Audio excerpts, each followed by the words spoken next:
El doctor Uslar Pietri no es solamente uno de los intelectuales más importantes de la América hispana, es también un hombre cordial, encantador, un gran humanista, y su rostro, que ustedes van a ver ahora, se ha estado sumando durante más de 20 años a una cita semanal con los espectadores de la televisión venezolana y de otros canales de la televisión hispanoamericana. Diríamos entonces que estamos ante todo en presencia de un gran escritor, en presencia de un filósofo, de un humanista y de una estrella de televisión. Como estrella de televisión, sus experiencias han sido muy afortunadas, ¿verdad, doctor? Bueno, primero tengo que darle las gracias por todos estos elogios apabullantes que me ha hecho y que ha hecho usted sentar demasiada gente en esta silla, donde no está sino un simple ser humano que viene muy contento de esta oportunidad de poder hablar por primera vez con tantos españoles juntos, como imagino que están del otro lado de la pantalla. Y para los cuales va a ser un hallazgo inestimable conocerle a usted así vis a vis, directamente, no solo a través de tantos de sus libros como se han editado en el país. Muchísimas gracias. El doctor Uslar es un hombre que nace en 1906 en Caracas, en la Caracas de entonces, cuyo parecido con la Caracas de hoy es pura coincidencia. Muy poco. Porque queda algo de la Caracas de aquella época, pero en realidad apenas el recuerdo, la Caracas de los techos rojos. Ciertamente Caracas es una ciudad que literalmente ha estallado, ¿verdad? Y por lo tanto es casi irreconocible. Yo siempre digo que los hombres de mi generación hemos tenido un privilegio tal vez triste y en todo caso muy excitante simultáneamente, que es el de haber visto desaparecer la ciudad en que nacieron y vivieron de niños y haber visto surgir en su lugar una ciudad totalmente diferente en dimensión, en contenido, en ritmo, en aspecto físico, en paisaje humano, de tal manera pues que si me hubieran sacado de allí cuando yo tenía 16 años y volviera ahora no sabría dónde estaba. Todavía hoy en día me ocurre muchas veces no saber dónde estoy porque, claro, el paisaje ha cambiado de tal manera que me cuesta trabajo orientarme, ya los parámetros por los que yo me guiaba cuando era joven no existen. Yo estudié y fui estudiante en una ciudad que tenía 150.000 habitantes y hoy Caracas tiene 2.500.000 habitantes. Esto solo dice pues claramente el estallido que ha habido, el aumento vertiginoso, no siempre orgánico, no siempre feliz, no siempre grato para el habitante, pero en todo caso monstruoso y de una dimensión inmensa. Todos esos grandes desarrollos, esas mutaciones tan súbitas, esas transformaciones de países rurales en países industrializados, no se producen naturalmente sin algún que otro trauma.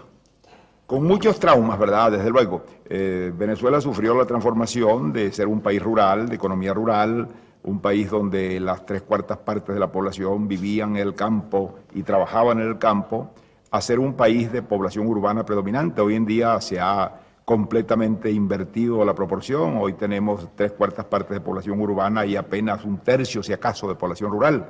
De modo que esto tiene consecuencias, claro está, en la mentalidad de la gente, en la manera de entenderse unos a otros, en la visión que tienen de ellos mismos y del país.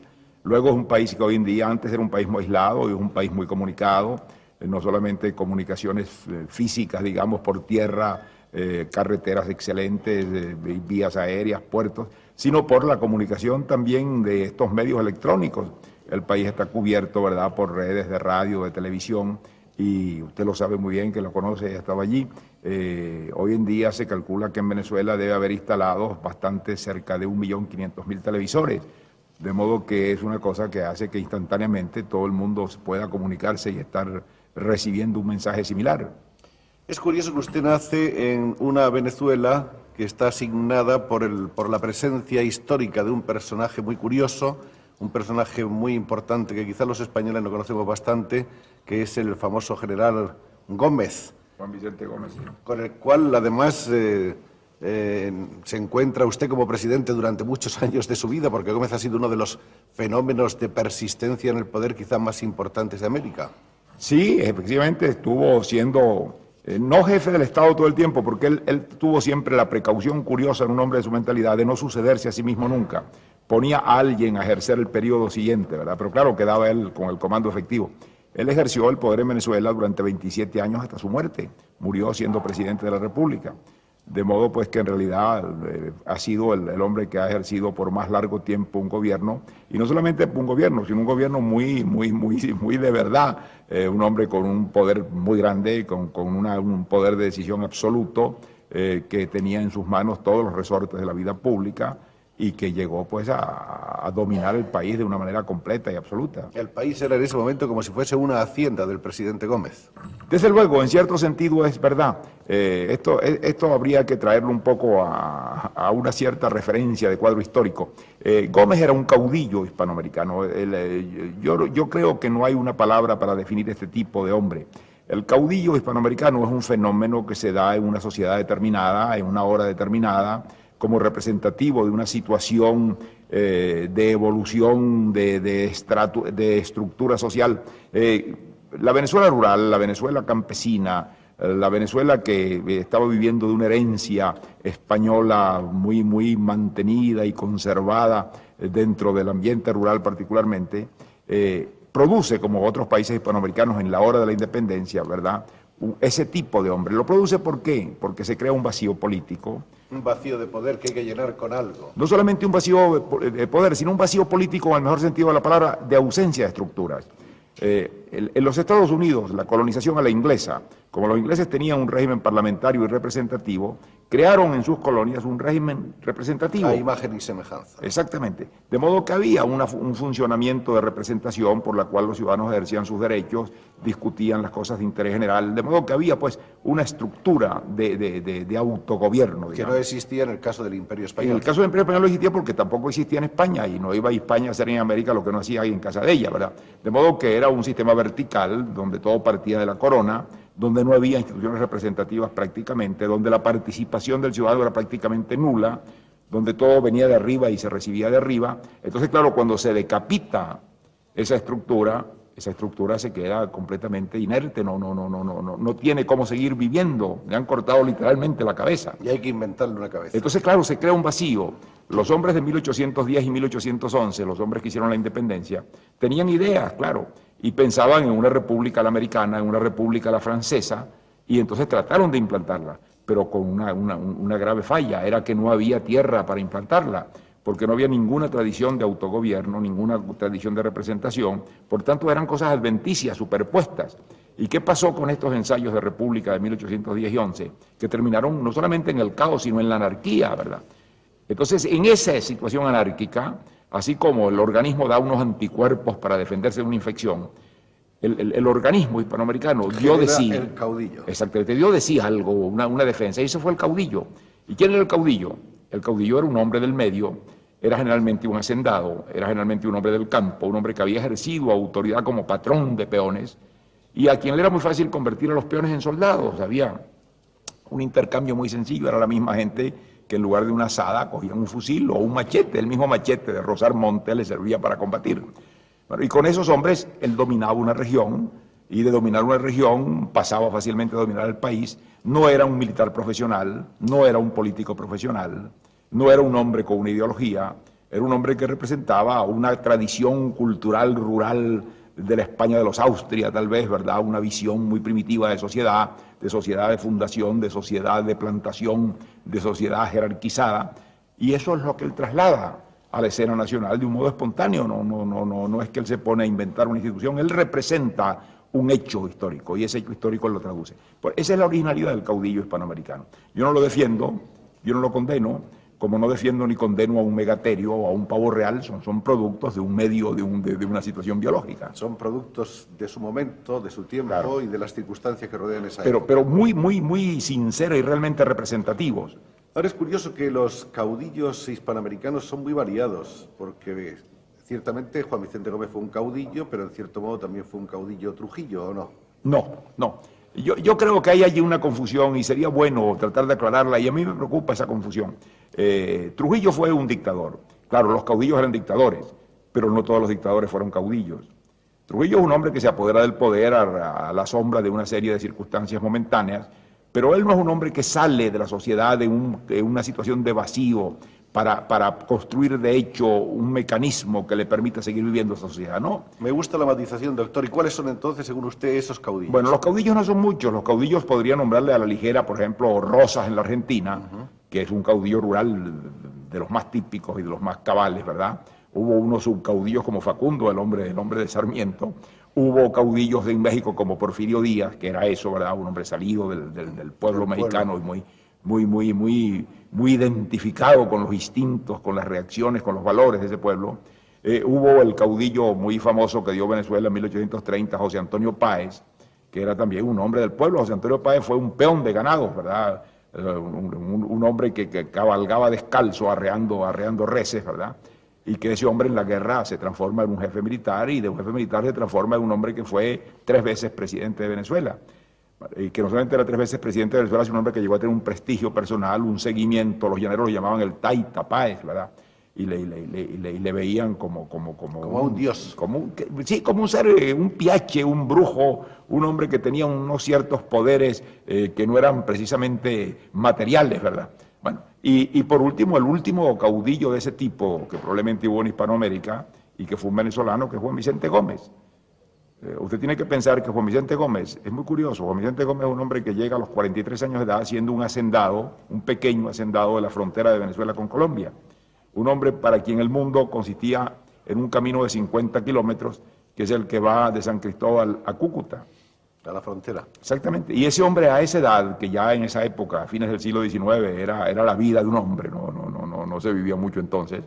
Este hombre se mete en una aventura loca con Castro y rápidamente, en 2 años, eso tiene éxito, Castro toma el poder y Gómez se convierte en la segunda persona política y en el primer jefe militar de Venezuela. Derrota a todos los jefes militares que habían existido y se transforma en la más importante figura política. ¿Cómo ocurre este camino de Damasco? ¿Cómo este hombre descubre un país que él no conocía, y descubriendo ese país se descubre él que tampoco se conocía, ¿verdad? A mí me parece que ahí está esa cosa telúrica, esa cosa oscura, esa cosa instintiva, que es lo que hace la figura del caudillo, y que inspiraba, claro, a la gente que le seguía una lealtad increíble. Se hacían matar por él, le obedecían ciegamente, lo veían como un ser pues que casi tenía poderes espirituales y sobrenaturales. De modo que a mí me parece que esa distinción es importante hacerla, porque se tiende a confundir, y al tender a confundir se pierde la perspectiva del hecho histórico hispanoamericano, que es muy rico en sí, muy contradictorio y difícil de penetrar. Claro, lo quisiera recordar de paso que en muchas ocasiones se ha llamado a Uslar Pietri en América Latina como un nuevo Ortega y Gasset, como un gran pensador de aquel hemisferio.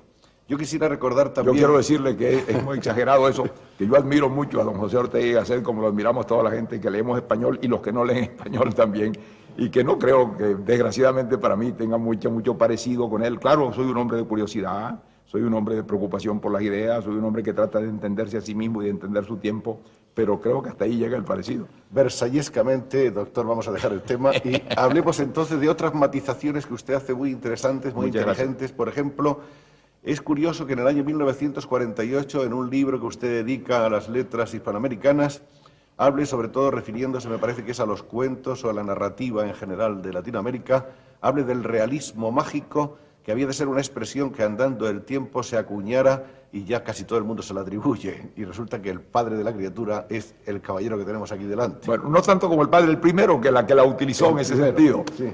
Bueno, efectivamente, el problema con la literatura hispanoamericana es curioso, ¿verdad? Claro, no nos vamos a meter en eso porque se nos iría todo el tiempo, pero sí creo que valdría la pena acotar algunos puntos en ese mapa confuso, ¿verdad? En primer lugar, hubo todo un tiempo en que la literatura hispanoamericana se la consideró simplemente como una dependencia, como una prolongación. Y aún menos, como un desván de la literatura española, ¿verdad? Como una cosa en la que se imitaba a los románticos españoles y luego se imitó a Pereda y a los realistas y que no tenía ningún eco propio. Pero eso desde luego no es cierto, ¿verdad? Aún en la época en que la literatura hispanoamericana parecía tener menos importancia, siempre tuvo una nota distinta, siempre tuvo una nota original. El propio Menéndez Pelayo, cuando hace la antología de la poesía hispanoamericana del año 92, es decir, en una época muy temprana en que todavía no había mucha conciencia de qué era, él decía que era una literatura original y él le asignaba algunos rasgos de originalidad. Por ejemplo, le asignaba ese rasgo, que sin duda era cierto, y en eso vio muy claro Menéndez Pelayo, la presencia de la naturaleza. Él decía que en la literatura hispanoamericana había un hecho evidente, que era la presencia avasalladora de la naturaleza. El protagonismo de la naturaleza. El protagonismo de la naturaleza. La naturaleza es un personaje de primer plano, sí, un personaje con el cual el hombre combate y que generalmente lo derrota, ¿verdad?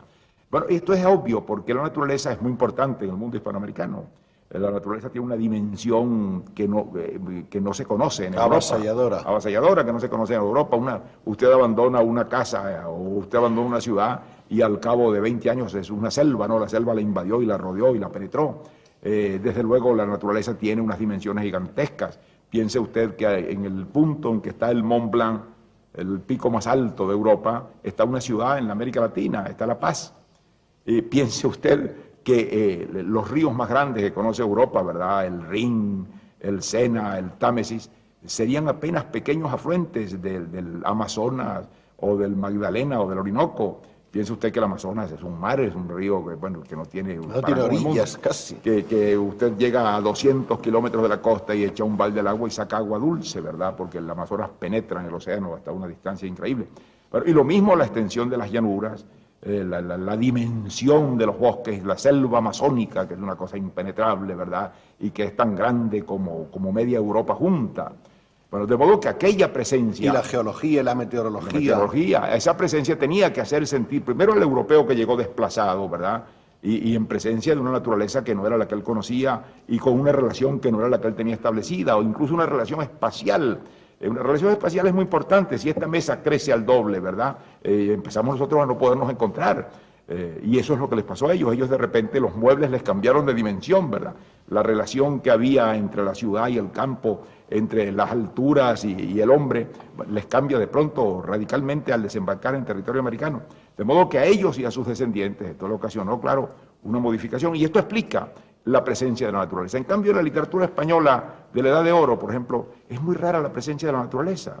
Yo creo que si uno lee el Quijote, podría en 5 páginas del Quijote reunir todas las descripciones de la naturaleza que tiene el Quijote, ¿verdad? Porque claro, para Cervantes la naturaleza no era importante. Y está domesticada. Estaba domesticada e incorporada. Jorge Luis Borges decía una observación muy graciosa, que no era de él, en la toma de alguien más. Él dice que lo que es obvio y familiar no es visible, claro. Y que, por ejemplo, el libro más importante que se ha escrito para los árabes es el Corán. Y en el Corán no se menciona al camello una sola vez, porque claro, para Mahoma el camello no era nada, era una cosa tan ordinaria y corriente que no tenía para qué mencionarla. En cambio, cualquier turista que desembarque en un país árabe, lo primero que hace es fotografiar a un camello. Pues. Exacto. Quedamos entonces que una matización importante la literatura hispanoamericana tiene como una característica distinta de la española la presencia de la naturaleza. ¿Qué otras características? Bueno, yo creo que tiene muchas otras, ¿verdad? A mi modo de ver, el gran fenómeno hispanoamericano, Soler, y yo creo, en esto insisto, usted me dirá que es casi una especie de obsesión que tengo, pero creo que es una obsesión justa y sana, es la de darle importancia a lo que yo considero que es el fenómeno fundamental del mundo hispanoamericano. Y es lo que justifica que a eso se haya llamado y se pueda llamar un nuevo mundo, que es el mestizaje cultural.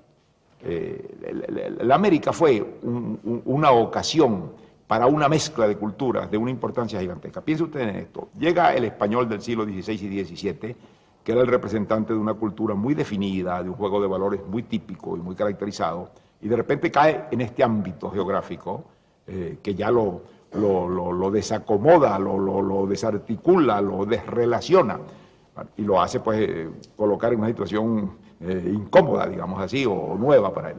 Luego él se encuentra allí con unas razas que él no conoce, que no ha visto nunca, con un nombre para el que no tiene nombre, tan no tiene nombre que comienza por llamarlo indio. Estuvieron a punto de llamarlos chinos, pero claro, indio era más conocido, porque ellos creían que habían llegado a la India, a la India actual, al Indostán. Y entonces llaman a ese hombre indio, lo han podido llamar chino también, ellos no sabían lo que era. Entonces, claro, entran en contacto con ese hombre, les sorprende ver un hombre desnudo, un hombre primitivo, luego inmediatamente entran en contacto, después que ven este hombre primitivo, con unas civilizaciones de una magnitud que ellos no ignoraban que pudieran existir allí. Cuando Cortés llega a Tenochtitlán, ahí está en Bernal Díaz del Castillo el asombro, ¿verdad?, de la dimensión de aquellos inmensos templos, la plaza de la vieja Tenochtitlán, de la vieja Ciudad de México, que Bernal dice que era 3 o 4 veces la plaza de Salamanca. Bueno, claro, era una dimensión que ellos desconocían y que se había producido eso allí, con una lengua que ellos no entendían, con unos dioses que les parecían a ellos unos demonios monstruosos. De modo que eso influye en ellos, porque claro, ellos se van a mezclar. Cuando uno habla de mestizaje, la gente piensa inmediato en el mestizaje biológico, el mestizaje sanguíneo. Claro que lo hubo, felizmente lo hubo y lo hubo en gran escala. La colonización a la española no fue una colonización de superposición, fue una colonización de incorporación. Y el español se mezcló con el indígena. Fue la fusión de 2 razas. De 2 razas, pero es que además lo más importante es que fue la fusión de 2 culturas, porque ¿con quién trabajó el español que llegó a América? Con el indígena. ¿Y con qué trabajaba el indígena? Con su tradición. De modo que cuando había que hacer una catedral, cuando había que hacer una iglesia, la hacía el indígena en gran parte con el alarife español que lo dirigía, pero él metía sus elementos decorativos, él metía su tradición, y así sale esa creación extraordinaria que es el barroco de Indias, que yo creo que es una prueba evidente de que se estaba creando un hecho nuevo. Y eso explica también por qué, digamos, a los 15 años de la conquista del Perú, en una casa del Cusco nace un niño que es el hijo del capitán español Garcilaso de la Vega y de una ñusta indígena, la ñusta Isabel Chimpuoquio.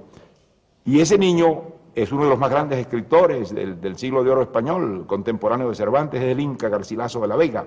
Ese niño que hablaba quechua, porque su madre era una princesa quechua, que oía en quechua la narración de los fastos del imperio incaico, pasaba el patio de su casa y entraba en otro mundo, en el otro ala, donde estaba el capitán Garcilaso con sus frailes y sus escribanos y sus compañeros de armas hablando de cosas de Castilla y hablando de cosas que no tenían nada que ver con el mundo que estaba del otro lado del patio. Y era ese maridaje de dos culturas. En su alma y en su espíritu, lo que hace la originalidad del Inca, y el Inca luego escribe libros extraordinarios. El Inca hace ese fabuloso libro, que todavía es un libro de primer orden, que es Los Comentarios Reales.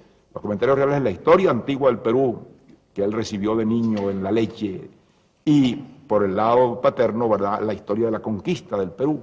Ahora, ¿quién lo hacía? Un testigo de excepción, un hombre en quien las dos cosas estaban vivas. ¿Dónde está ese hombre en la colonización americana? ¿Dónde está ese hombre en África? ¿Dónde está ese hombre en Asia?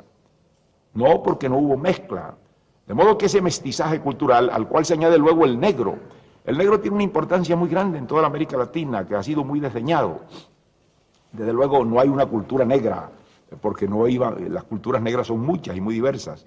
Iban hombres todos de la costa occidental de África, pero allí hay varias culturas, fueron incluso negros musulmanes, entre los esclavos que llevaron a América. Los españoles no.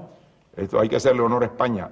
España fue la potencia que menos participó en el comercio esclavista. El comercio esclavista fue un gran privilegio, un gran monopolio y un gran negocio de los ingleses y de los holandeses y hasta de los franceses. Los españoles participaron muy poco en ese comercio. Que son los seres más liberales del mundo hoy, doctor. Desde luego, pues, se pasa de un extremo al otro con facilidad. Pero todavía en Inglaterra la moneda de cuenta en que se venden las cosas de lujo se llama guinea, y se llama guinea porque era la moneda en que medían el precio de los esclavos. Bueno, de modo pues que vea usted cómo van quedando recuerdos de esto. Me gusta oírle esto, doctor, por una cosa, y perdone usted la acotación, y es porque dentro de las leyendas innumerables que hay del hecho mismo de la conquista y de la colonización española, pues la leyenda negra ha pesado siempre sobre la dorada o sobre la áurea. Yo veo que usted acierta a entender que ninguna de las dos leyendas es exactamente verdadera. Ninguna es verdadera, claro está, ni la leyenda dorada de que la conquista de América fue una empresa evangélica en la que solo se repartían besos y se flores. repartían besos y bendiciones y el amor de Dios, eso no es cierto. Ni tampoco es cierto que la conquista de América fue un acto salvaje de agresión. La conquista de América es la primera, la más extraordinaria y la más importante experiencia de contacto de dos mundos. Eso que hoy en día se llama el contacto de los países desarrollados de Europa con el tercer mundo, quien lo ensayó por primera vez en gran escala y de una manera absolutamente original y con títulos que todos no han sido superados de España. Piense usted en esto, ¿verdad? Cuando España se encuentra con América, que se encuentra por azar completamente, España no iba a conquistar América, España iba a buscar la ruta de las Indias, ¿verdad? Y se encontraron en el camino con un continente. Cuando España se encuentra con América en esa sorpresa en que topa, lo lógico es que lo hubiera ocupado, ¿verdad? Como en realidad establecieron una base. Pero esto no complacía a aquellos hombres, porque aquellos hombres tenían, a nosotros nos hace sonreír hoy en día, claro, no podemos ponernos en el pellejo de un hombre del siglo XVI por más esfuerzos que queramos hacer, y si nos pusiéramos nos disfrazaríamos tanto como si nos pusiéramos su traje. Esos hombres creían, ¿verdad?, que tenían un problema teológico encima, que podían perder el alma, que podían condenarse, que era una cosa que les preocupaba inmensamente. Y entonces los reyes españoles, los reyes católicos, Fernando e Isabel y luego Carlos V, se preocuparon profundamente de si ellos no se estaban condenando por la empresa de América. Si la empresa de Indias no era un pecado mortal, si el llegar a casa de unos indios inocentes que estaban allí y meterse allí no era una cosa que Dios iba a castigar, porque esos tenían tanto derecho a estar en su tierra y en su casa como los españoles están en la suya. Bueno, eso no le ha pasado a ningún poder imperial en el mundo nunca. Y entonces los reyes católicos reunieron juntas de teólogos y juntas de juristas, que pasaron en reuniones la Junta de Burgos, por ejemplo, de donde salieron las primeras leyes de India, para discutir si tenían derecho o no. Y de allí sale la hermosísima y la extraordinaria interpretación de Francisco de Vitoria. Francisco de Vitoria dice, ¿verdad?, en la Universidad de Salamanca en 1530, dice una cosa hermosísima, dice, España no tiene derecho a conquistar a las Indias, solo dice un fraile español bajo Carlos V. No solamente no tiene derecho a conquistar a las Indias, el título que daban era que el Papa le había dado ese privilegio a los reyes españoles, y entonces dice Vitoria, el Papa no es señor del mundo. Lo que tienen derecho los españoles a hacer es entrar en comunicación. ¿Por qué existe? Y vea usted qué hermosa y qué visión tan avanzada, porque existe una comunidad humana, y nadie puede negarse a la comunicación. De modo que si los españoles llegan pacíficamente a las Indias, como le llamaban ellos, no pueden impedírseles que vayan, y ellos deben entrar en contacto. Ahora, si les resisten, si no les dejan entrar en contacto, si les atacan, entonces ellos pueden hacer una guerra justa. Pero los indios son tan dueños de sus tierras y tan señores de sus tierras, como los españoles son de las suyas, y hay que respetarles eso. Y luego viene el padre Fray Bartolomé de las Casas, que dice aquella frase hermosísima que hoy en día podría ponerse como lema del tercer mundo: todas las naciones son hombres. Es decir, que todos somos iguales, que ese indio salvaje que estaba allá tenía tanto derecho como Carlos V, y que tenía un derecho tan divino y tan respetable como podía tener el rey de España. De modo pues que eso no lo ha hecho ningún poder imperial nunca. Y eso trajo las leyes de Indias, ¿verdad?, en que se trató precisamente de impedir la esclavitud de los indios. No fue nunca legal la esclavitud de los indios, no se esclavizó legalmente, y que trajo luego, claro, la presencia del negro, de la cual hablaremos luego. Pero a mí me parece que ese es un hecho que se olvida con mucha frecuencia.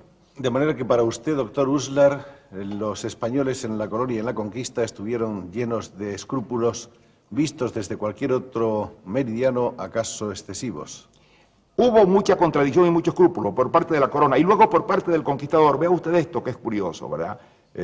La gente habla mucho de las insurrecciones del Perú, las guerras civiles del Perú, cuando los pizarros se alzaron contra la corona española, el caso de Lope de Aguirre, del cual yo he escrito una novela. Pero no entienden qué había en el fondo. En el fondo había una cosa muy curiosa, que era la presencia jurídica de España. El conquistador que llegó, ¿verdad?, jugándose la vida, arriesgando increíblemente, y que tomó posesión de aquello, entendía que aquello era suyo.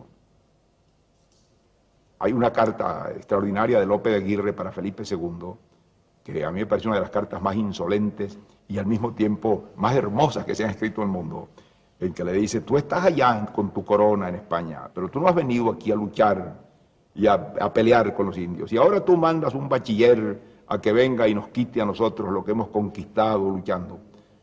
Eso no es justo, le dice, tú no tienes derecho a hacer eso, en un tono verdaderamente extraordinario. Y esa era la querella del conquistador. Cuando los pizarros se alzan al Perú, es porque el rey de España quiere imponer las leyes, ¿verdad? Y entre ellas prohibirles que esclavicen al indio. Y ellos entienden que si no esclavizan al indio no pueden permanecer porque no tienen quien trabaje. A pesar de que el negro apareció luego, ya claro que ese sí permitían que lo esclavizaran. De modo que esa querella contiene en el fondo todo ese problema moral que atormentó tanto a los españoles, tanto a los que tenían el problema en la corte, los teólogos y los juristas, como el conquistador que sufría las consecuencias, ¿verdad?, porque le ataban las manos y le arrebataban lo que él creía que él había adquirido con su esfuerzo y jugándose la vida. Doctor Uslar, vamos a hacer aquí un punto y aparte en este paseo histórico tan interesante para revelar a nuestros amables espectadores que usted tiene los ojos azules y además muy claros. Muchas gracias. ¿Cómo es posible? Los venezolanos, aunque Venezuela es un poco un melting pot, es una mezcla de razas, es un crisol, los venezolanos suelen ser gente más bien de ojos oscuros, de piel oscura. Hay de todas las pintas y colores, y usted lo sabe, que ha vivido allí. Venezuela felizmente es un país abierto, es un país en que yo no diría que no existe, tal vez hay que decir mucho, pero que prácticamente no existe discriminación racial, donde todos somos iguales, donde nunca se le ha hecho tacha a un hombre de su origen para llegar a ninguna posición, donde hemos tenido en la lista de los presidentes de Venezuela hombres que nacieron siendo campesinos o peones campesinos, ¿verdad? Y en que nunca ha sido el color ni una ventaja ni una desventaja. Desde luego vemos hombres de muchos orígenes, yo soy descendiente remoto de alemanes y de corsos, pero también debo tener mi porción de sangre india y negra metida por allí, ¿no? Probablemente no tan aparente como pudiera ser en otros casos, pero ni me molesta, ni me extraña, ni... ¿Los Uslar son de origen alemán? De origen alemán, el apellido Uslar lo llevó mi bisabuelo a Venezuela, que fue precisamente a luchar en la independencia, a servir con Bolívar, y era un alemán de Hannover, y vino con una legión que él organizó en Europa de unos 200 oficiales, el año de 1818. Y allí se quedó y se casó, y por eso estoy yo aquí hoy. Pero hay muy pocos Uslar en Venezuela. Hay pocos, en realidad no hay sino los descendientes de mi bisabuelo, y hoy en día creo que con el apellido en primer término, varones, no habemos más de 5, ¿no? Porque luego hay otros parientes de ustedes que Por son línea los femenina, Herrera claro, que Uslar, los por Herrera ejemplo, Uslar sí. y otras combinaciones de Uslar, pero que ya lo tienen en segundo apellido y que se perderá pues a la próxima generación. Usted tiene 2 hijos varones, que yo sepa, 2 hijos varones, sí señor. uno con su propio nombre, Sí señor. que es muy inteligente y que también es un profesional a ratos de la televisión, entre otras muchas cosas. Sí señor, muchas gracias. Y yo quisiera que nos contara ahí el apellido materno. Es de origen corso. Corso. En Venezuela hubo en el siglo XIX particularmente, en la primera mitad y hasta 1860 o 70, una fuerte inmigración corsa. Fueron muchos corsos. ¿Por qué fueron corsos? No sé, pero fueron muchos. Y se establecieron sobre todo en el oriente y en el occidente de Venezuela. En los Andes venezolanos hay muchos apellidos corsos y en el oriente hay muchos. Los míos fueron al oriente y se establecieron allí, fueron cultivadores, fueron comerciantes, fueron profesionales, y de ahí viene el apellido Pietri en Venezuela. Usted tuvo una vocación literaria muy temprana, según tengo entendido. Desde luego que sí. Yo creo que la vocación literaria viene de una cosa espontánea en uno. Había un gran pintor francés que decía una cosa muy buena, decía, no es pintor una persona que se hace pintor porque le gustan los paisajes o le gustan los aspectos de las cosas naturales, es pintor el hombre que le gusta la pintura. Pues claro, yo creo que es lo mismo, hay una edad en que a uno le despierta un cierto gusto de la palabra, un cierto gusto de la palabra escrita, un cierto sentido del misterio que hay en las palabras, y fatalmente termina por ser escritor y no puede ser otra cosa. Lo primero que usted escribió, ¿se acuerda? Bueno, no me acuerdo, escribí cosas muy de escolares, unos poemitas y algunas pequeñas prosas sobre cosas muy superficiales, poemitas en prosa y cosas de ese tipo, como todo muchacho que comienza. Aquí tenemos algunos de los libros aparecidos en España del doctor Uslar Pietri. En este tomo de obras selectas se incluyen 2 de las novelas más importantes del doctor Uslar. Una de ellas, quizá la más conocida en el mundo entero, traducida a prácticamente todos los idiomas, es Las lanzas coloradas, donde estamos asistiendo un poco a la gesta de Bolívar, pero sin que Bolívar aparezca nunca. De una manera muy, muy hábil, Bolívar está presente sin estarlo. Este es un libro quizá el más importante. Luego está El camino del Dorado, Que es Lope de Aguirre, precisamente. donde está la sombra diabólica de Lope de Aguirre. Hay una tercera novela que se llama El laberinto de Fortuna, con el título de Juan de Mena. Sí, que es una novela escrita, me parece, sobre... Es una novela sobre la Venezuela del petróleo, ¿verdad? Sobre la transformación que ocurre en la sociedad venezolana a raíz de la riqueza petrolera. Hubo muchos cuentos importantes. No digamos ahora que el currículum del doctor Uslar nos llevaría muchísimo tiempo leerlo. Está lleno de distinciones, de premios. Es académico, no solo de la española, sino también, naturalmente, de otras muchas academias, también de la historia entre nosotros, etcétera. Pero yo pienso que, además de sus muchos ensayos interesantes, algunos de los cuales tenemos por aquí, La otra América, del que acaso hablemos más tarde, Tierra venezolana, etcétera, hay sobre todo una dimensión literaria del doctor Uslar que para mí es asombrosa, que es el cuento. Sí, señor. El cuento es para mí, en eso es usted magistral, y lo digo sin asomo alguno de adulación, sino simplemente diciendo una opinión que creo que comparten todos los lectores de... Bueno, mi primer libro fue un libro de cuentos que se publicó siendo yo muy joven, tenía 22 años, Barrabás y otros relatos. Y desde entonces acá he publicado 4 libros de cuentos. Ahora estoy trabajando precisamente en un quinto que habrá de salir, espero dentro de algún tiempo prudencial. Y efectivamente, yo siempre he tenido una inclinación muy grande por el cuento. Creo que el cuento es una forma literaria de una exigencia, de una originalidad, de una estructura que casi poemática, ¿verdad? Muy frágil, muy difícil. Porque claro, la novela le perdona a uno muchas cosas, hay siempre cómo recuperarse en ella, ¿no? Pero en el cuento no hay cómo recuperarse. Todo es importante y esencial. Y esencial, y es un equilibrio que o se logra o se perdió para siempre y no hay nada que hacer, ¿verdad? De modo que siempre me ha tentado mucho y creo que en realidad tengo una inclinación muy grande por ese género. Es una medida, un equilibrio, una dificultad, hay una serie de limitaciones en las cuales desenvolverse es como un desafío. Desde luego, es como un desafío y es al mismo tiempo una obra de arte redonda, ¿verdad? Es una cosa completa en sí. La novela divaga, la novela permite incorporar cosas que pudieran ser extrañas, ¿verdad? Permite muchos auxilios, permite muchos collages, pero el cuento no, el cuento El es la hora cuento es desnudo, no hay apoyatura posible. no hay apoyatura posible, es todo un acto de prestidigitación difícil, ¿verdad? Que si uno se descuida un momento se cae un plato y se rompe y ya no hay nada que hacer.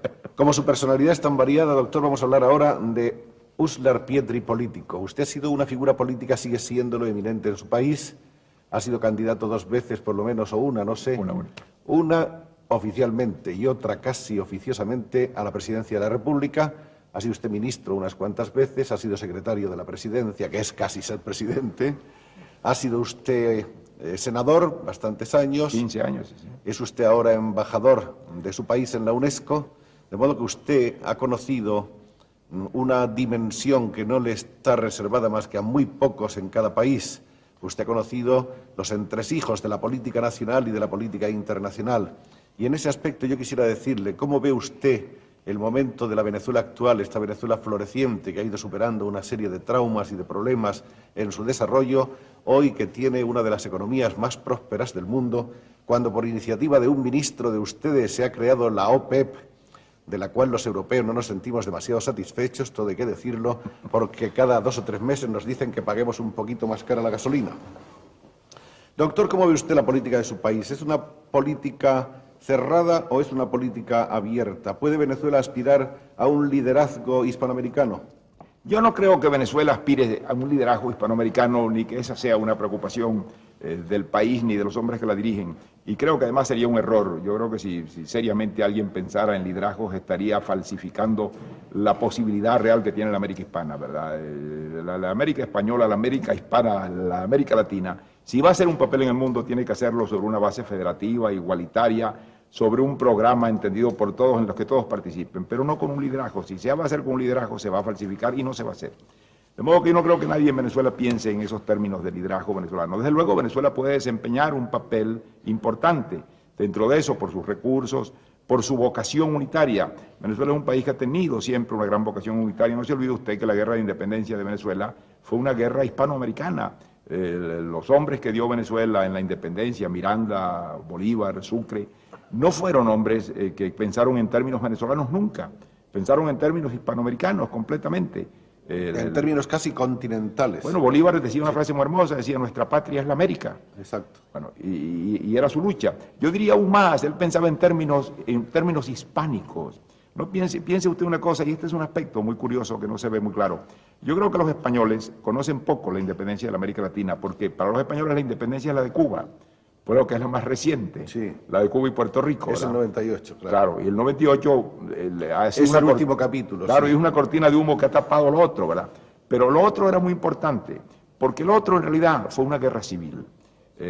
No fue nunca unos países que luchaban contra otro país, no fueron los países hispanoamericanos que en primer lugar no estaban constituidos, que luchaban contra un país imperial llamado España, no. Se luchaba por otra evolución política distinta. Hay documentos increíbles en eso, ¿verdad? En la actitud misma de los combatientes. Hubo generales españoles que le ofrecieron a Bolívar colaborar con él como Renovales, ¿verdad? Porque Renovales entendía que Bolívar representaba una idea liberal y que lo que Bolívar no quería era el gobierno que se personificaba Fernando VII, ni la España absolutista de Fernando VII. Muchos españoles de entonces, de esa época, en Venezuela y en otros países hispanoamericanos, estaban tan en desacuerdo con la metrópoli que se pasaron a las filas que ahora podemos llamar contrarias. Se dio con mucha frecuencia, de modo que era una guerra civil, y una guerra civil en torno a una forma de gobierno. Hay una carta de Bolívar de 1819 que le escribe a un agente de reclutamiento en Londres, hablándole que si hay españoles que quieran venir, que los reciba con los brazos abiertos, y le dice esta frase poco más o menos que le cito de memoria: nuestra posición es afecto, amistad y respeto por el pueblo español y guerra feroz contra su gobierno. Fíjese usted cómo él distinguía perfectamente, no era contra España, era contra un tipo de gobierno, ¿verdad? Y la idea de Bolívar... Bolívar ha sido muy plagiado, doctor. Muy plagiado, y Bolívar tiene una idea muy quijotesca. Después de haber hecho la independencia de la América del Sur en Ayacucho, Bolívar concibe la expedición que iba a hacer contra Cuba y Puerto Rico, para lograr la independencia de Cuba y Puerto Rico, pero ahí no se paraba todo. Bolívar pensaba que una vez que se lograra eso, él podía darle apoyo a los liberales españoles, porque entonces él pensaba que ellos podían darle una ayuda militar a los liberales españoles para terminar con el absolutismo fernandino, y que entonces se creara un conjunto de pueblos hispánicos con una idea liberal y abierta, ¿verdad? Y con un sistema de igualdad entre todos ellos. De modo que él no veía una guerra entre naciones, él veía una guerra entre concepciones, ¿verdad?, políticas. ¿Y esa hermosa utopía cree usted que puede llegar a ser realidad algún día, una federación hispanoamericana? Yo creo que esa no es una utopía, yo creo que esa es una necesidad. Es una necesidad. Yo creo que es todo lo contrario. Una de esas cosas vengo a decir aquí ahora en esta conferencia, porque la verdad es esto, ¿verdad? Hoy en día el mundo ha entrado en un proceso de globalización. Las grandes cuestiones que afectan a la humanidad no se pueden resolver nacionalmente, ni siquiera dentro de un país como los Estados Unidos o la Unión Soviética, que son países inmensos de recursos gigantescos, superpotencias, como dicen, ni siquiera ellos pueden. Hoy en día la condición del mundo es de interdependencia. Piense usted en problemas como el problema energético, piense usted como el problema de las materias primas, el problema demográfico, el problema de la polución, el problema del aprovechamiento del mar. Ningún país puede resolver ese problema solo, de modo que ya son problemas globales. Piense usted que todos los días se están creando organizaciones extranacionales. ¿Qué está tratando de hacer Europa con la comunidad europea? Navegar contra la corriente de la historia, olvidarse de 10 siglos de entredegollamiento, pasar por encima de barreras religiosas, ideológicas, lingüísticas, porque entienden que si no hay una suma de los recursos de los hombres europeos, Europa no va a hacer ningún papel en el mundo del futuro, que ese mundo del futuro va a estar dominado por masas continentales, por países como la Unión Soviética y toda su clientela de países incorporados, por los Estados Unidos y el mundo anglosajón, que constituyen una suma de potencia gigantesca, los países anglosajones. Y digo yo ahora, ¿y qué vamos a hacer los hombres del mundo hispánico? Los hombres del mundo hispánico tenemos unas ventajas increíbles. Tenemos en primer lugar una masa continental en América que es la más grande de América, las 2/3 partes de América son América Latina. Tenemos en América una extensión de recursos naturales enormes. En este momento deben estar hablando español como lengua materna cerca de 240 millones de hombres. Eso significa que hoy en día el español debe ser muy posiblemente la segunda lengua hablada maternamente en el mundo. La primera es el chino, no el inglés. La segunda posiblemente es el español. En todo caso, estaría allí con el inglés. El ruso no, porque la Unión Soviética, que tiene 200 y tantos millones de habitantes, es un país en el que se hablan más de 100 lenguas. De modo que el ruso es lengua materna de los rusos, pero es lengua de comunicación del resto de los habitantes de la Unión Soviética, como el inglés lo es de lengua de comunicación de muchos países que no tienen el inglés como lengua materna. De modo que esto daría ya un aporte. Si somos 260 millones de hombres, si a esto sumamos, que no veo yo por qué no podemos sumar el mundo lusitano, Portugal y el Brasil, seríamos 300 millones de hombres hoy en día, con los más vastos recursos naturales, con la más inmensa extensión geográfica continua en territorio americano. Y luego piense usted además que no tenemos barrera lingüística, que no tenemos barrera religiosa, que no tenemos barrera de creencias, que no tenemos barrera histórica que nos separe, sino que nos une. De modo que sería una mengua. Y que tenemos una sangre común. Común. Sería una mengua que no nos diéramos cuenta de ese hecho. Piense usted lo que significaría una forma de comunidad y de entendimiento que incluyera a España, a Portugal y a la América Latina. Seríamos hoy 300 millones de hombres y el año 2000 seríamos 500 o 600 millones de hombres. Seríamos una de las compactaciones humanas más importantes y poderosas del mundo. Piense usted si pudiéramos en conjunto nuestros recursos tecnológicos, si creáramos universidades tecnológicas con los recursos humanos de todos nosotros. Dentro de unos años empezarían a aparecer en las listas de premios Nobel Rodríguez y Pérez y Sánchez, que hoy aparecen muy poco. Dentro de algunos años seríamos una potencia tecnológica. Dentro de algunos años seríamos un grupo de países a los cuales habría que preguntarles y consultarles sobre cualquier cosa que va a pasar en el mundo, porque su posición pesaría inmensamente. A mí me parece que no darse cuenta de eso es una mengua. Es una teoría fascinante, doctor, que me quita el sueño hace mucho tiempo, pero me pregunto cuándo, quién, cómo. Bueno, yo le diría que no es un hombre el que lo puede hacer, ni siquiera un grupo de hombres. Claro, se necesitan muchos predicadores, ¿verdad?, para creer. Pero yo creo que lo debemos hacer entre todos y que simplemente el problema consiste en revelarle a la gente esa posibilidad, porque es tan obvia, es tan clara, la alternativa es tan absurda de mantenernos separados, que nadie podría vacilar frente a ese hecho y decir, hombre, vamos a hacerlo, como le decía yo a usted hablando el otro día, al estilo de Fuenteovejuna, todos a una, ¿verdad? Y es el modo de hacerlo, y creo que esto está a la vista. Y en este momento, que me parece muy auspicioso, la América Latina está tratando de crear organizaciones regionales. Existe el mercado común latinoamericano, existe el Pacto Subregional Andino, existe el Mercado Común Centroamericano, existe, aunque ya eso no pertenece en realidad a la América Latina, pero políticamente tiene muchos vínculos, la Organización de Mercado Común de las Antillas, y existe lo que se acaba de fundar ahora, la CELA, que es el Sistema Económico Latinoamericano que comprende toda la América Latina, incluyendo el Brasil, para tratar de crear formas de cooperación económica y cultural en el espacio latinoamericano. En este momento España está evidentemente haciendo una especie de reencuentro consigo misma, tratando de trazarse un camino hacia el futuro. A mí me parece que la hora es extraordinariamente propicia para que en ese momento en que Hispanoamérica trata de integrarse, en este momento en que España trata de trazar su camino, su nuevo camino hacia el futuro, observemos y veamos esa apabullante realidad que nos invita a ser juntos o a no ser nada, ¿verdad? Sigamos soñando en ese futuro que nos parece tan deseable. Doctor, usted ha conocido una etapa de Venezuela que ha sido muy controvertida, que todavía es objeto de polémicas, que ha dividido en cierto momento al país entre gentes a favor y gentes en contra, que es la dictadura de Marcos Pérez Jiménez. Juzgada desde un punto de vista neutral, objetivo, histórico, como usted suele hacer, ¿qué opina de esa etapa de la historia de Venezuela? Yo considero que la etapa del gobierno del general Pérez Jiménez fue accidental completamente y vino como consecuencia de una serie de sucesos anteriores e inmediatos. Como usted sabe, el año de 1945, a la muerte de Juan Vicente Gómez, vamos un poco más atrás, en 1935, ¿verdad?, surgió un régimen de transición muy difícil. Tratar de pasar de una dictadura de 27 años a un sistema democrático no era fácil. Hubo felizmente una figura que hoy en día todos los venezolanos respetan y miran con admiración, que fue la de un hombre modesto, enérgico, sereno, prudente, que era el general Eleazar López Contreras. Eleazar López Contreras quedó a la cabeza de la República a la muerte de Gómez. Y este hombre, por su carácter, por su temperamento, por sus convicciones interiores, pudo asegurar esa transición, que era muy difícil, sin que el país se ensangrentara, sin que estallara una pugna abierta, de ir desmontando aquella maquinaria de dictadura y de ir creando las formas de una democracia. Y eso lo logró.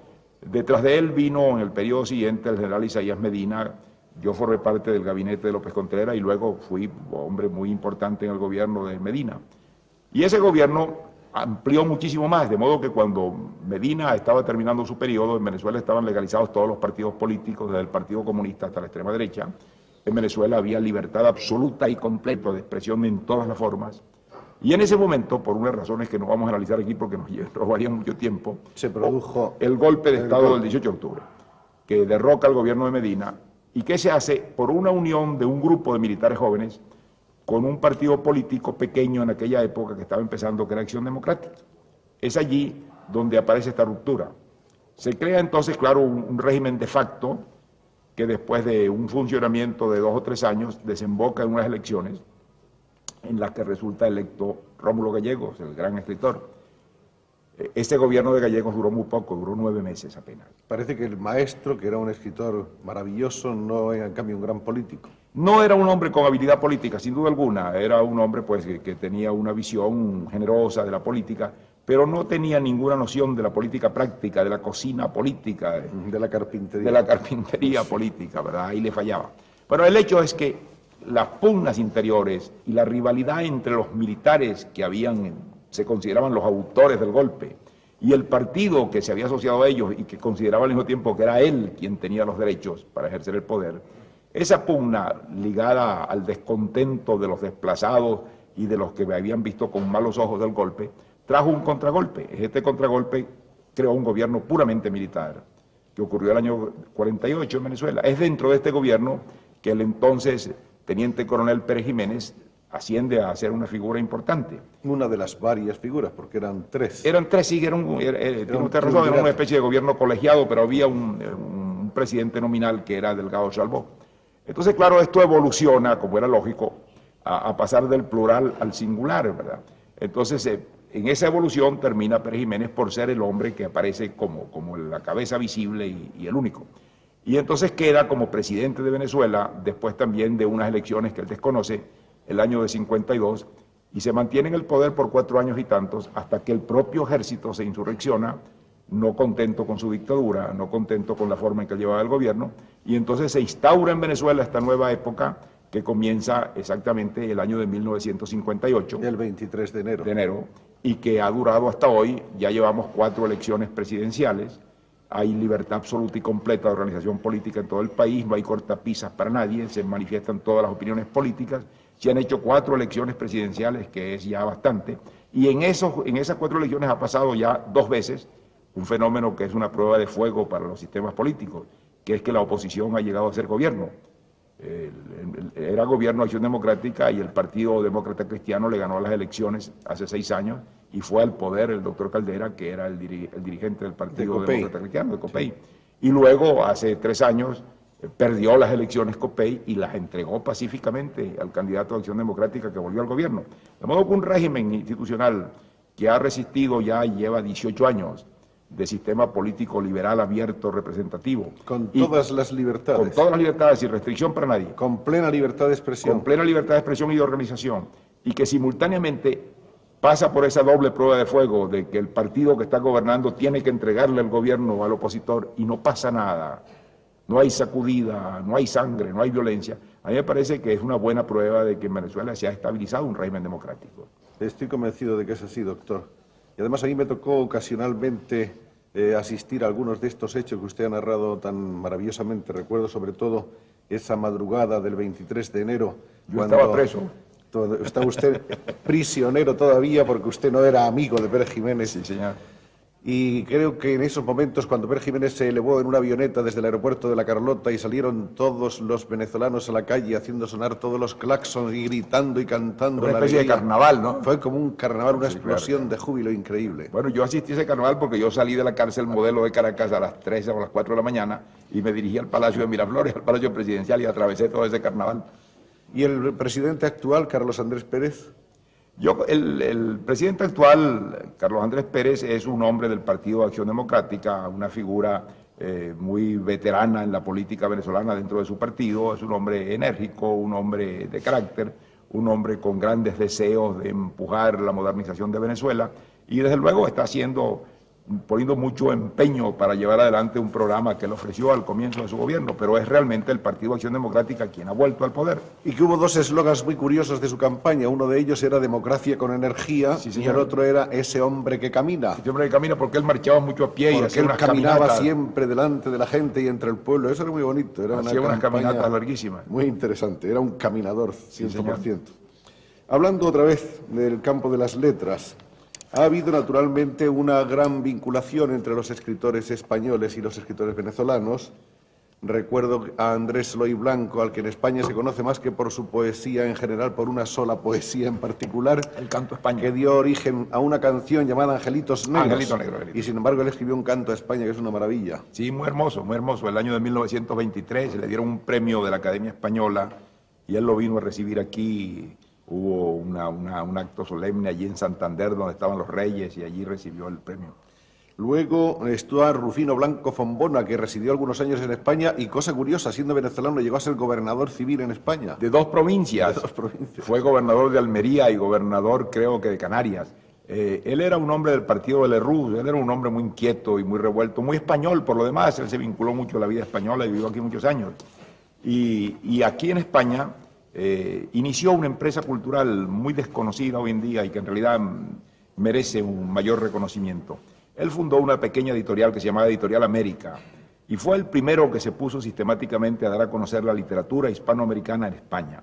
En esa Editorial América se publicaron todos los autores importantes de la América española, se publicó a Bello, se publicó a Sarmiento, se publicó a Hostos, se publicaron los poetas del modernismo. De modo que esa labor de Blanco Fombona es realmente de primera importancia y muy meritoria. Quisiera señalar, si usted me lo permite, que hay un gran periódico en Caracas que está considerado quizá el mejor periódico de la América hispana. Es un diario que se llama El Nacional.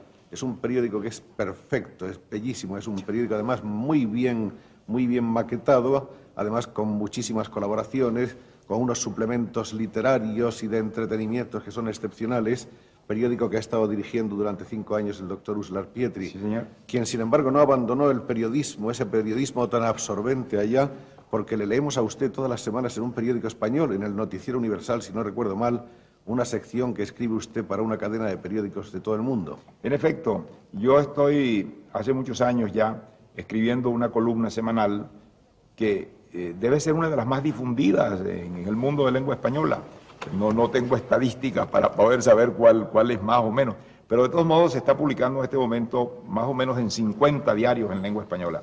Se publica en 3 diarios de los Estados Unidos, se publica en diarios de Ciudad de México, en Excelsior, se publica en unos 8 o 10 diarios del interior de México, en toda la América Central, en Panamá, en Puerto Rico, en Santo Domingo, en Venezuela, en Colombia, en el Ecuador, en Perú, en Bolivia, en Chile, en la Argentina y en el Brasil.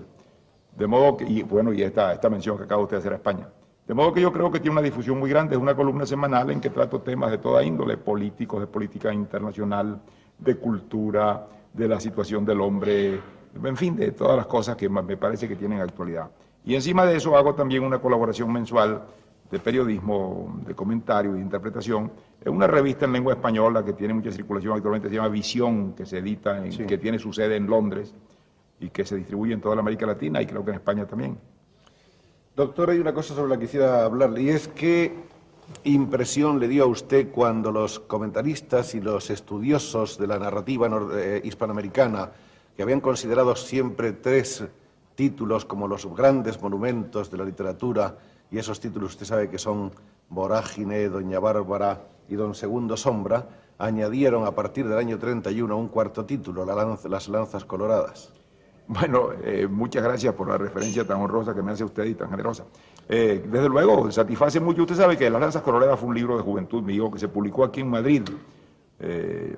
Yo vine aquí a Madrid muy joven, estaba residiendo en París entonces, con una carta que me dio Miguel Ángel Asturias, que fue mi entrañable amigo de toda la vida, para un editor español que tenía una pequeña editorial que se llamaba Zeus, que ya desapareció hace casi tantos años como el dios griego mismo cuyo nombre tenía.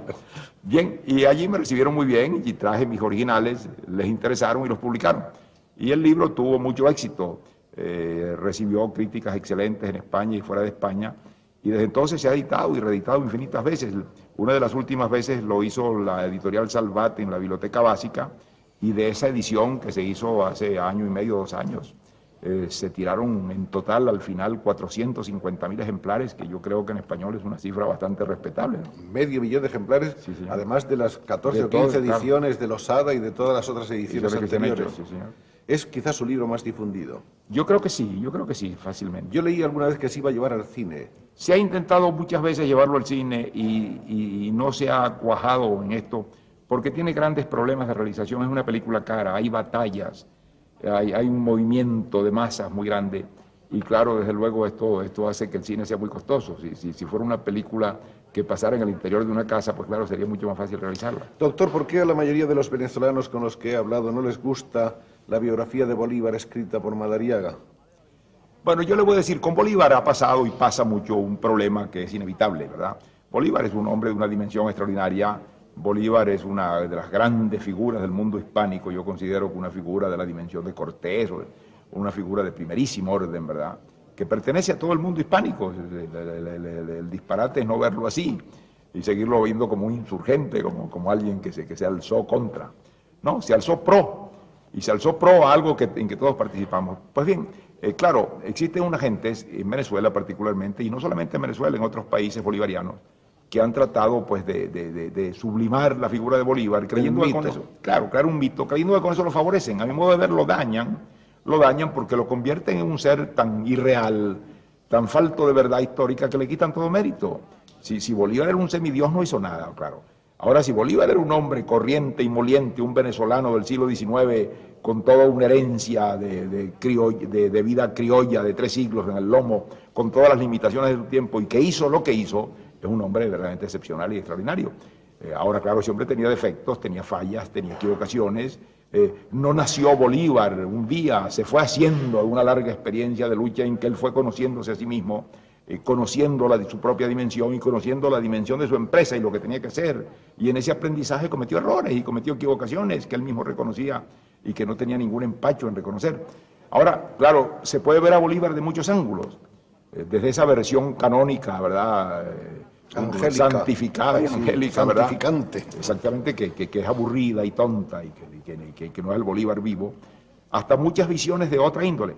Madariaga le hace a Bolívar un gran honor, a mi modo de ver. Salvador de Madariaga se dedicó a hacer una serie de biografías, que pudiéramos decir biografías centrales del mundo hispánico. Hizo el Colón, que es el descubrimiento de América, hizo luego el excelente libro que hizo sobre Cortés, que es personificado en Cortés la empresa de la colonización de América, ¿verdad? Y todo lo que esto está contenido en esto. Hizo luego un libro de transición entre la época de Cortés y la época de Bolívar, que se llama Cuadro de las Indias, que es una pintura global de cómo evolucionó el mundo americano en esos 3 siglos de la colonización. Y por último le hizo el honor insigne, pues, de meter Colón, Cortés y Bolívar, y le dedica una biografía inmensa y laboriosa, en 2 grandes tomos, muy laboriosamente hecha y muy trabajada. Desde luego, Madariaga tiene sobre Bolívar unos conceptos, como tenía que tener los que no podían ser los de un adorador venezolano, como los tenía que ser un español que mira desde un ángulo español. Madariaga comprende a Bolívar, admira a Bolívar, le dice los elogios más grandes a Bolívar, pero claro, él tiene unas reservas, y la reserva fundamental que tiene Madariaga podría traducirse en esto. Él dice, Bolívar fue el hombre que acabó prematuramente al Imperio Español.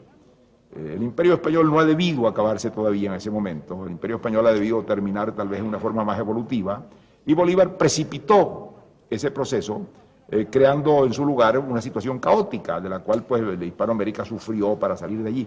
Bueno, puede que haya un contenido de verdad en esto, claro que los hombres en la historia no sacan ese tipo de cuenta. Cuando los hombres intentan una acción histórica, la intentan porque sienten que hay algo imperativo que los lanza, ¿verdad? Y no se ponen a decir, no será mejor esperar 20 años, sino que se lanzan a hacerlo. Y desde luego lo hacen con grandeza. Pero eso es lo que hace Madariaga, y claro, eso no se lo han perdonado muchos de estos bolivarianos a ultranza. El propio Madariaga los califica de manera pintoresca y graciosa cuando los llama los caballeros del Santo Sepulcro. Porque claro, hay mucho de esto, de una actitud cerrada, canónica, ¿verdad?, de no admitir ninguna cosa. Ahora yo creo que la visión de Madariaga, junto a todas las otras visiones, completa la visión total de Bolívar, y hacía falta, y aporta pues desde un punto de vista muy respetable y muy digno de ser conocido. Es una delicia conversar con usted. Yo quisiera ahora un punto de referencia antes de terminar, para no fatigarle excesivamente, señor embajador. No me diga usted, señor embajador, ni doctor, dígame usted. A ustedes en Venezuela les gusta que le llamen ciudadano, pero a mí me parece que no estamos acostumbrados a llamar a la gente solo ciudadano Usla, ¿no? Querido doctor, Arturo, admirado maestro de las letras hispanoamericanas, usted tuvo, entre otras maravillosas visiones anticipadoras, la de decir un día, hace muchísimos años, que Venezuela, si quería salvarse, tenía que sembrar el petróleo. Sí, señor. Esa expresión suya me parece de lo más afortunado que he oído en mi vida. Después se le he oído a otros muchos escritores y políticos venezolanos que probablemente se lo atribuyen. Y yo quiero recordar que en esta, como en otras cosas, usted fue también pionero y anticipador. Y quisiera usted explicar en muy breves palabras cuál es exactamente esa teoría. Señor. Desde luego, yo creo que el problema central de Venezuela, el problema fundamental de mi país, el problema sin resolver el cual no se resuelve ninguno de los otros, ¿verdad? Está en el centro y en la raíz de todo, es el problema de la presencia del petróleo en Venezuela. Venezuela era un país rural, un país tradicional, un país de economía agrícola, un país muy organizado en torno a esto. Usted podía pensar, por ejemplo, un hecho evidente. En 1915 o en 1910, Venezuela era un país que producía 1 millón de sacos de café al año, otro tanto de cacao, exportaba algún ganado, producía sus alimentos, y trabajaban en la agricultura prácticamente las 3/4 partes de la población activa de Venezuela, o casi la totalidad, el 80% de la población activa. De modo que había una incorporación entre el producto y los productores, entre la sociedad y la economía. Un equilibrio primitivo, si usted quiere, atrasado, si usted quiere, marginal, si usted quiere, pero un equilibrio.